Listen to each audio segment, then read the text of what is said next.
Hello, my name is Sherry Spencer and welcome to my channel. Hello, I hope you're all doing well. So, my name is Sherry Spencer. I'm a wildlife illustrator and a former zookeeper. And if you haven't been following along, last week I posted my very first video in 3 years due to me being at the petting zoo that I was at. I really didn't have time to produce videos. So now that I'm no longer working for them, I have a little bit of time every week to produce a video. And actually, the video that you're watching right now, it's me painting a Albino Reticulated Python. This I painted a couple years ago and forgot to post it on YouTube, and I actually have like 5 videos saved on my computer for YouTube use later on during the year because I never posted them. I searched my archives and found these 5 videos. So this is the first one of that series. So yeah, I am painting in, I believe it's watercolors, and later on you'll see me use like colored pencil, going over it just to bring out the details a little more. So today I was going to share a story with you while I sit here and paint. So me being a zookeeper, it was a very, very important job to me, and I absolutely loved every single day of it. The reason why I left, like I said in my other video, the owner had unfortunately passed away and she wanted to sell the property. So well, there goes my job. So, so I'm at home now, painting in my home studio instead of the little studio that I had down there and my art gallery down there. So I unfortunately lost all of that, but I have so many stories to share with you of being down there and just the animals and their antics and shenanigans and everything they got into. And it really, really made me feel really good being down there every day. And I looked forward to going to my job, which there's a saying that, you know, if you enjoy your job, you're not really working. You'll never work a day in your life. And that's the way that I exactly felt. I had been around, farm animals and stuff my whole life, just about. I grew up on a farm up in New Hampshire. And so most of the petting zoo that I worked at was farm animals. And so when I first started working there, I wanted to go in with the horses and the little ponies that we had, the miniature horses. And, brush them out and get to know them, get to know their personalities a little bit. And so there was this one pen, and we often housed, different species with each other if they got along. And in this one pen, there was a miniature horse, which is smaller than a pony. They're only about 30 inches tall. Named Macho Man. He was such a little character.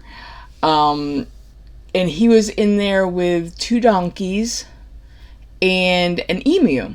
And I really, really wanted to go in and get to know Macho, because he just seemed like such a little character. So, I really wanted to go in there and like brush him out and spend time with him and, bring out his personality a little bit. And of course, I'm familiar with donkeys too, so I wanted to go in and, brush them out and get them used to me being around. But I really wasn't sure about the emu. I had never been around emus before. I didn't know if they were aggressive. I didn't know if he'd leave me alone, or I didn't know. So I ended up asking a couple of the workers, and they're like, oh yeah, his name was Elmo. They're like, oh yeah, Elmo will, probably come around and see what you're doing, and then, go off on his own and do his own thing. He's not really aggressive. He just wants to see what you're doing and then go away. And I'm like, okay, that I can deal with that. So the first time going in, I'm over by Macho and I'm brushing him out and spending time with him and, giving him treats and really trying to be one with the horses there and not be a nuisance of myself, but get them to like me, because I felt so lucky to be there in the first place. And so then Elmo walks up to me and I just stand there and I let him come over and he's checking out my hand and, he's checking me out and he just turns, so he's not facing away from me, but facing to the left of me. And so I'm like, I'll just try to pet him. And I petted him on the butt and on his back, and he seemed to like that. And then I petted up his neck, and it took me a while to gain the courage to do this and not show that I was afraid. Because the one thing with animals, if you show that you're afraid, then usually empathetic animals will act afraid too and, freak out on you or whatever. So I didn't want that to happen. So I wasn't acting afraid. And I was, getting the courage up. And this bird, mind you, stands as tall as I am. Okay.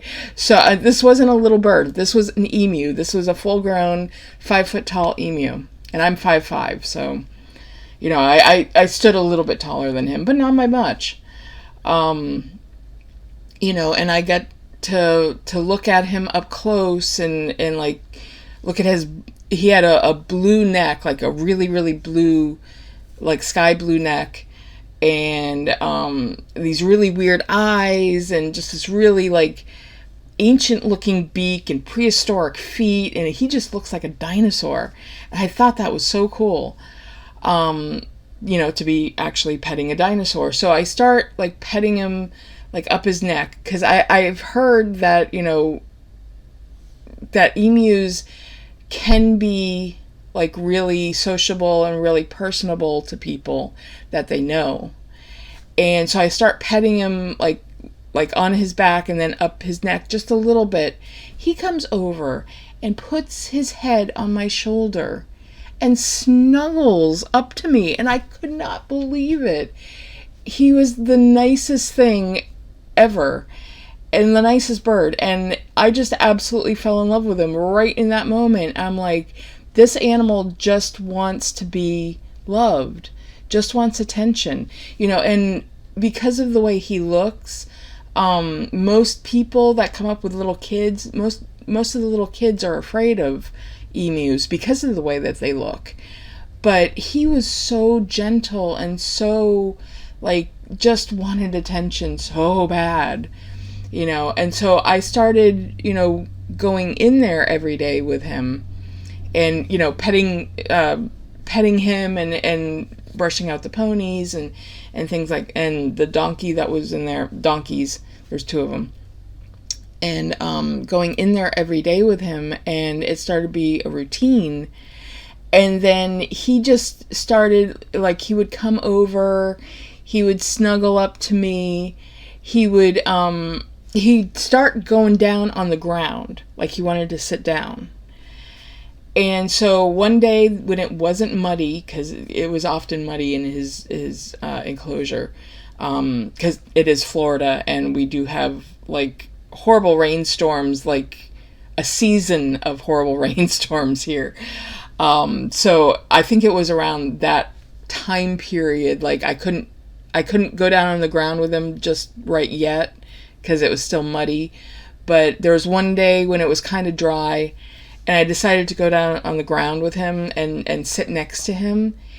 And he scooted over and came up on my lap, sat on my lap, and snuggled, in my neck and fell asleep. and I felt like such a Disney princess. It was awesome.